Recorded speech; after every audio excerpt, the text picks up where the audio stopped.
अब तो हद हो गई। बिहार के मुख्यमंत्री ने तो प्रधानमंत्री को भी झूठ बोल दिया। नमस्कार, फर्स्ट बिहार झारखंड में आपका स्वागत है। मैं राहुल ओझा आपके साथ। तेजस्वी यादव ने आज प्रेस कॉन्फ्रेंस किया था और कहा कि जो नीतीश कुमार हैं और स्वास्थ्य मंत्री मंगल पांडे हैं वो झूठ बोलते हैं। मुख्यमंत्री नीतीश कुमार प्रधानमंत्री नरेंद्र मोदी के सामने भी झूठ बोलते हैं यहाँ की टेस्टिंग को लेकर के, कोरोना से उपजे हालातों को लेकर के। साथ ही साथ उन्होंने ये भी कहा कि जिस तरीके से लगातार RT-PCR टेस्ट की बात हो रही है वो टेस्ट यहाँ पर नहीं किए जा रहे हैं। जो आंकड़े हैं वो झूठ मूठ के दिखाए जा रहे हैं। आखिर जब टेस्ट की संख्या इतनी बढ़ गई है तो जो मरीज हैं वो इतने कम क्यों मिल रहे हैं, इस पर जो सवाल है वो खड़े किए। साथ ही साथ उन्होंने जो LJP और JDU के बीच जो रिश्ते तल्ख हुए हैं, ख़ास करके हम बात कर रहे हैं चिराग पासवान और नीतीश कुमार के, और लगातार जो कई बयानबाजियां हैं वो हो रही है और जो तल्खी है NDA के अंदर वो नजर आ रही है, उस पर भी उन्होंने अपनी जो बातें हैं वो रखी। इसके बाद से अब जो सफाई है वो JDU की तरफ से आई है। JDU ने ये कहा है कि प्रेस कॉन्फ्रेंस करके जो गलत बयानबाजी है, गलत तथ्य हैं वो रखे जा रहे हैं तेजस्वी यादव की तरफ से।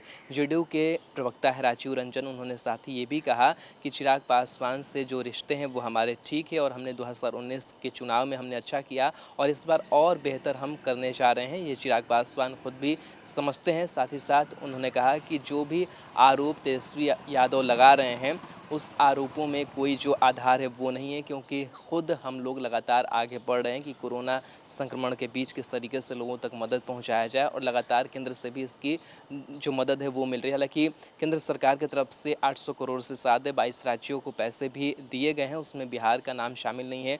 उस पर भी जो तेजस्वी यादव ने हमला जो है वो बोला है, हालाँकि उस पर भी जो प्रतिक्रिया है वो JDU की सामने आई है।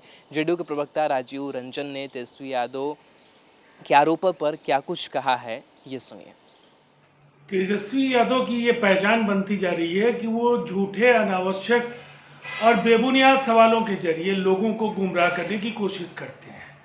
आज के प्रेस कॉन्फ्रेंस में एक बार फिर उन्होंने कई ऐसे आरोप लगाए हैं जिन आरोपों का कोई न वजूद है न वो तथ्यपरक है।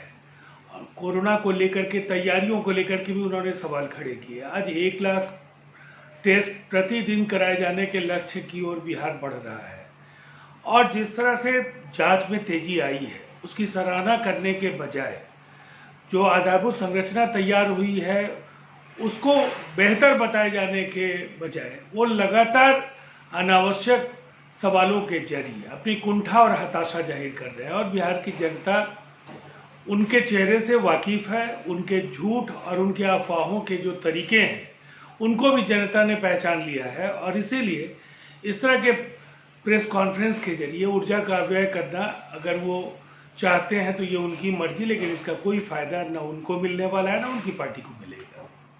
कोरोना संकट को लेकर विपक्ष का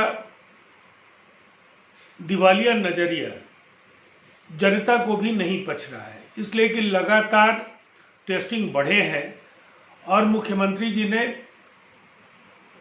प्रधानमंत्री श्री नरेंद्र मोदी जी को भी सहयोग करने की बात कही। 83,000 के आसपास इस बीच टेस्ट प्रतिदिन हुए हैं और इसे 1 लाख किए जाने के संबंध में प्रधानमंत्री जी और मुख्यमंत्री जी के बीच की बातचीत से स्पष्ट है कि बहुत जल्द यह लक्ष्य भी न केवल हम हासिल करेंगे, इससे हम आगे बढ़ेंगे। कोरोना से निपटने के जो बाकी आधारभूत संरचना से लेकर जो प्रबंधन है वो कहीं ना कहीं अब काफ़ी बेहतर हुआ है और जो चुनौतियां हैं उसका सामना करने में राज्य सरकार और स्वास्थ्य विभाग पूरी तरह से सक्षम है।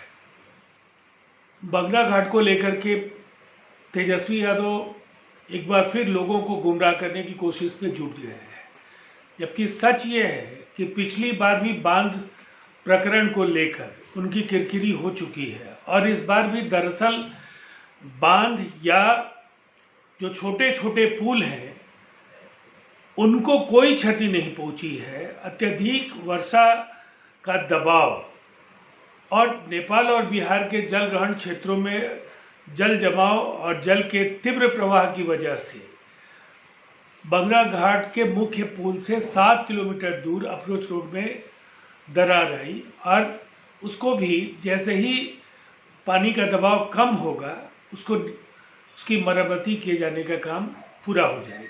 मुझे लगता है ऐसे बयानों के जरिए जो बौखलाहट और हताशा, झूठ, भ्रष्टाचार के कीर्तिमान स्थापित करने वाली पार्टी के नेता तेजस्वी यादव बार बार कर रहे हैं, वो समझ से परे है।